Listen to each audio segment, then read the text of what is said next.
Assalamualaikum warahmatullahi wabarakatuh. Halo anak-anak, bagaimana kabarnya? Semoga kita semua dalam keadaan sehat walafiat ya. Kali ini kita masih dalam bab pengolahan bahan pangan serelia, kacang-kacangan dan umbi menjadi makanan dan minuman. Nah, kali ini kita akan belajar mengenai jenis dan manfaat serelia, kacang-kacangan, dan umbi. Simak video penjelasannya berikut. Jenis serelia dan manfaatnya. Pertama, beras. Beras merupakan tanaman serelia yang paling banyak dijadikan makanan pokok. Hampir seluruh negara berkembang menjadikan beras sebagai makanan pokok. Beras adalah bulir padi yang sudah dipisahkan dari sekam.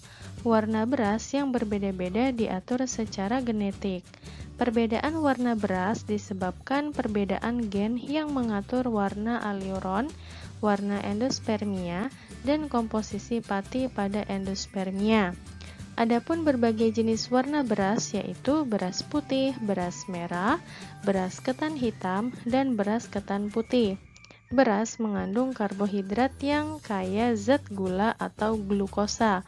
Rasa manis dari kandungan glukosa merupakan sumber energi yang bermanfaat bagi tubuh untuk melakukan berbagai aktivitas.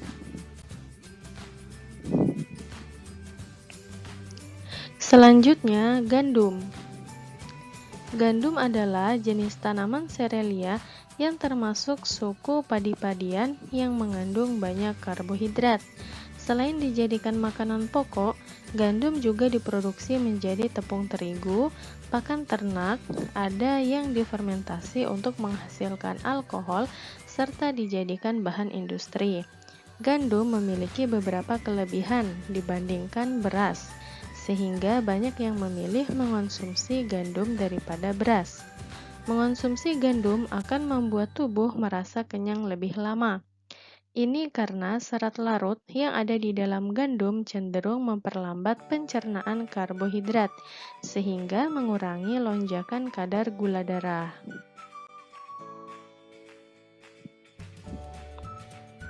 Selanjutnya, jagung. Jagung atau zea mays dapat tumbuh di semua jenis tanah.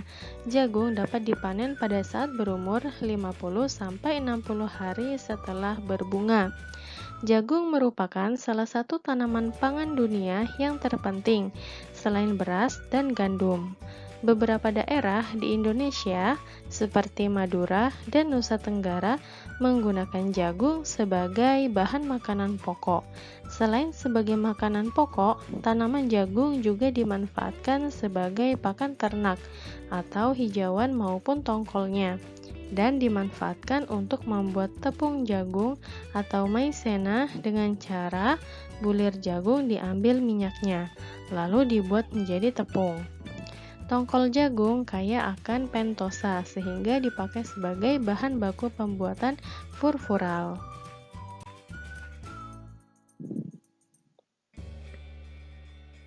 Selanjutnya, sorghum. Sorghum merupakan tanaman serbaguna. Tanaman ini dapat digunakan sebagai sumber pangan, pakan ternak, dan bahan baku industri. Tanaman sorghum hampir sama tanaman jagung. Perbedaannya, sorghum tumbuh lebih tinggi dan cocok ditanam di tempat yang kering maupun berair, serta tahan terhadap hama daripada tanaman sejenisnya. Dari segi gizi, sorghum mengandung karbohidrat, protein, kalsium, dan zat lain yang bermanfaat besar, dimanfaatkan mulai daun sampai akarnya. Kedua, jenis kacang-kacangan dan manfaatnya. Kacang kedelai. Kedelai adalah jenis kacang-kacangan yang sangat mudah dicerna oleh tubuh daripada jenis kacang-kacangan yang lain. Hal ini dikarenakan kandungan dalam kedelai persentase yang sangat tinggi adalah protein, sehingga kedelai sangat baik sebagai pengganti protein hewani atau daging. Adapun manfaat yang diperoleh dari kacang kedelai sebagai berikut. 1. Dapat menurunkan kolesterol dan tekanan darah tinggi. 2. Dapat menyeimbangkan kadar hormon di dalam tubuh. 3. Mengandung fitoestrogen yang dapat mengurangi risiko gangguan usus besar. 4. Dapat mencegah atau mengurangi risiko osteoporosis.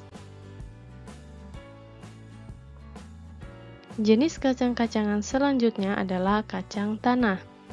Kacang tanah merupakan tanaman polong-polongan atau legum dari famili Fabaceae.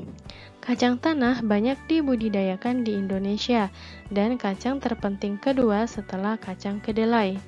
Kacang tanah kaya kandungan zat lemak seperti mengandung protein yang tinggi, zat besi, vitamin E, dan kalsium, vitamin B kompleks dan fosfor, vitamin A dan K, lecitin, kolin, dan kalsium. Kandungan protein dalam kacang tanah jauh lebih tinggi dari daging, telur, dan kacang soya. Kandungan zat gizi yang terdapat pada kacang tanah memiliki banyak manfaat bagi tubuh. Berikut beberapa kandungan zat dalam kacang tanah beserta manfaatnya. 1. Triptofan. Zat ini penting untuk produksi serotonin. Serotonin dapat membantu melawan depresi. 2. Fitoestrogen. Berfungsi untuk melawan sel kanker dan mengurangi berbagai risiko penyakit kanker dan tumor. 3. Asam folat. Baik untuk wanita yang sedang hamil, dapat membantu mengurangi risiko bayi lahir cacat sejak awal kehamilan. 4. Vitamin B3 berfungsi menjaga otak dan meningkatkan kekuatan daya ingat. Selanjutnya, kacang hijau. Kacang hijau termasuk famili Fabaceae. Kacang hijau memiliki kandungan protein nabati yang tinggi serta asam lemak esensial omega 3 dan 6 untuk menurunkan kolesterol, karbohidrat, antioksidan, mineral, dan vitamin. Kacang hijau dapat diolah menjadi berbagai variasi menu seperti jus kacang hijau, bubur kacang hijau, es atau wedang kacang hijau, serta isian bakpao, bakpia, onde-onde, dan jajan pasar. Air dari rebusan kacang hijau juga bermanfaat untuk merawat luka serta menyehatkan kulit. Berikut beberapa kandungan yang ada dalam kacang hijau beserta manfaatnya. 1. Kandungan serat yang tinggi dapat membantu membersihkan usus. 2. Zat besi yang tinggi dapat bermanfaat bagi penderita kurang darah atau anemia. 3. Omega 3 dapat membantu melancarkan aliran darah. 4. Kalsium dapat membantu menjaga kesehatan tulang dan gigi. Selanjutnya, jenis umbi dan manfaatnya.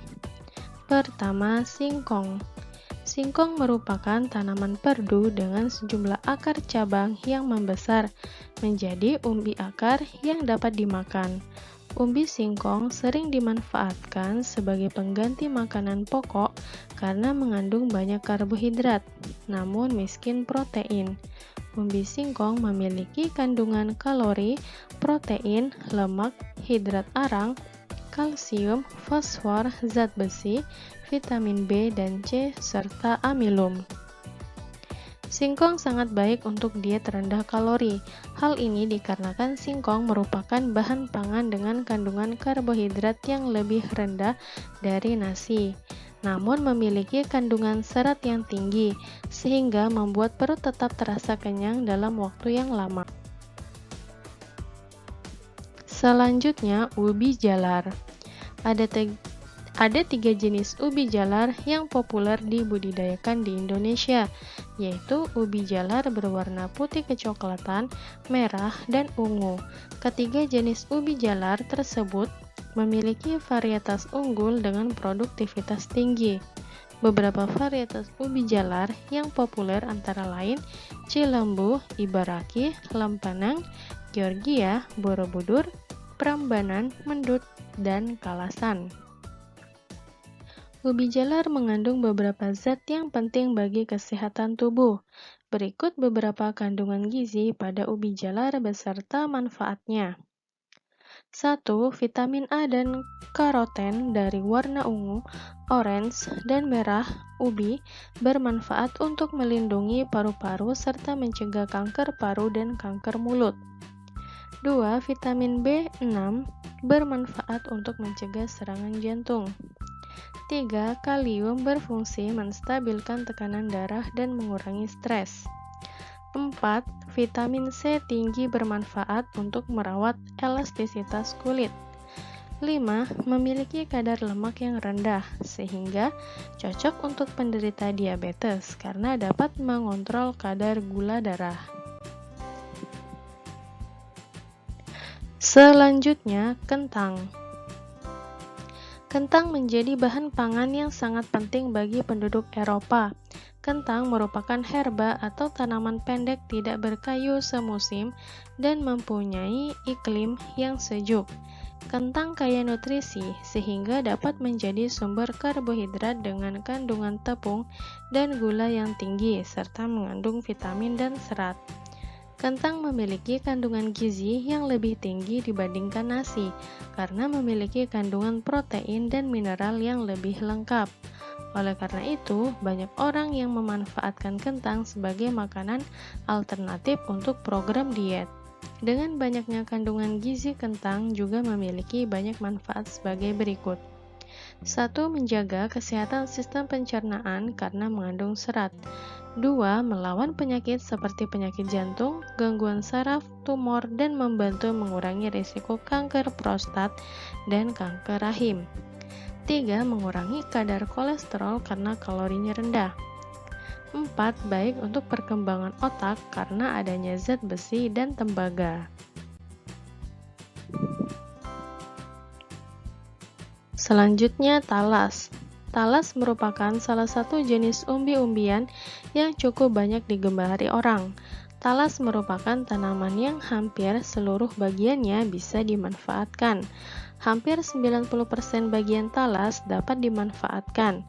Bagian tanaman talas yang dapat dimakan yaitu umbi, tunas muda, dan tangkai daun. Sekian penjelasannya, Ibu akhiri. Assalamualaikum warahmatullahi wabarakatuh.